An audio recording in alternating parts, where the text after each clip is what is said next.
The third installment of the Sony Spider-Man universe, Morbius, is just around the corner, and in this video, I'm going to give you all the information you need to know about who Morbius is and what to expect from him.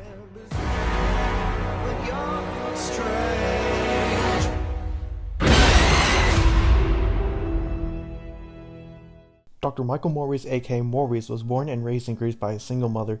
Michael Morbius experienced an isolated childhood due to his rare blood condition, which contributed to his ugly and unpleasant looking appearance in the comics. Despite his looks, he was an intellectual, gifted young man who spent his time reading, and in time he became a highly respected and Nobel Prize winner biologist specializing in the field of human and animal biology with a medical degree in hematology.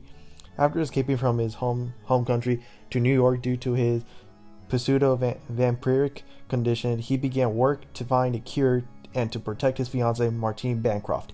He came to the attention of the Lizard and Spider-Man, who teamed up against Morbius to obtain a sample of blood in order to cure their unmutated physical conditions.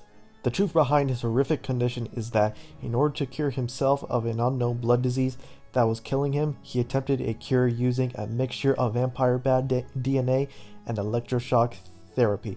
However, this instead afflicted him with pseudo-vampirism that mimicked some of the powers and the bloodlust of the supernatural vampirism. Morbius now had to drink blood in order to survive and had strong aversion to light. His bones became hollow and gained the ability to fly, as well as gaining superhuman strength, super speed, and electric healing. His upper canine teeth extended into fangs, his nose flattened to appear more like of the bats, and his skin became chalk white. He also gained the ability to turn into others into similar living vampires like himself by biting them and drinking their blood, infecting them with the disease of the vampirism, and became Morbius the living vampire. Also, if you're new here, don't forget to subscribe. I'll be doing more of these videos in the near future, so stay tuned. So, after that, the people whom Morbius infected with the disease of the vampirism did not truly die as a result, and they could be cured through an antidote driven from Morbius's blood that Morbius and Martine had created, although that antidote would not work on Morbius himself. They also did not acquire his ability to fly or his healing factor, and any mortal wound could kill them. He later sorted a cure for his condition but battled Spider-Man, the Human Torch, and the X-Men. During that time, he first battled Blade the Vampire Slayer. He then first battled the Werewolf, aka Jack Russell.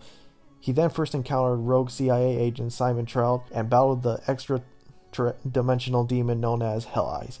He and Strode then battled a large group of other vampires that had been created by Morbius and decided to kill every single last one of them. One of them, however, who had been taken into police custody, turned Martine into a vampire before being destroyed by Morbius, but Morbius, who then turned on Martine and made her a vampire again due to his bloodlust overcoming him, and Stroud cured Martine by using the antidote, after which Morbius fled.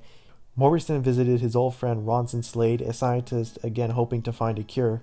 Slade, however, had become a werewolf, and Morbius was forced to kill him, alongside the Ghost Rider Johnny Blaze, the Man-Thing, Ted Slays, and the werewolf. Morbius then first battled the Thing that teamed up with him to battle the Living Eraser and escaped to Dimension Z. He once again fought Spider-Man and tried to drink his radioactive blood, but then he was hit by a lightning bolt at the same time, which cured him of his pseudo-vampirism and made him human again. He still retained a thirst for blood, however. While he was cured, he was charged with the crimes he had committed as a vampire, but was allowed access to a fully equipped laboratory while in custody to continue his research, and was represented by Jennifer Walters, whose dual identity as the She-Hulk was not yet publicly known at that time. Morbius selflessly saved Walters' life and stabilized her erratic transformation into the She-Hulk with a serum that he had created to cure the remnants of his own condition, allowing her to change forms at will with some effort. Subsequently, Walters defended Morbius in court on a charge of murder and managed to reduce the conviction to the involuntary manslaughter due to his medical condition. He eventually regained his vampiric state and first met Doctor Strange and Brother Voodoo, who battled Mario Lavore and witnessed the return of true vampires. Morbius has allies and enemies, some being his allies, one being Doctor Strange because they both joined the Midnight Suns team formed by the both Ghost Riders, Johnny Blaze, and Danny Ketch. Later, he became friends with Jack Russell, aka Werewolf. At one point, he was allies with Spider-Man in the Maximum Carnage comic crossover. And now to the enemies, and one of the enemies is Blade. Blade and Morbius have had an ongoing feud with each other for like a while now, which began in the Adventure into Fear comic and also with the Blade Volume 4 comic.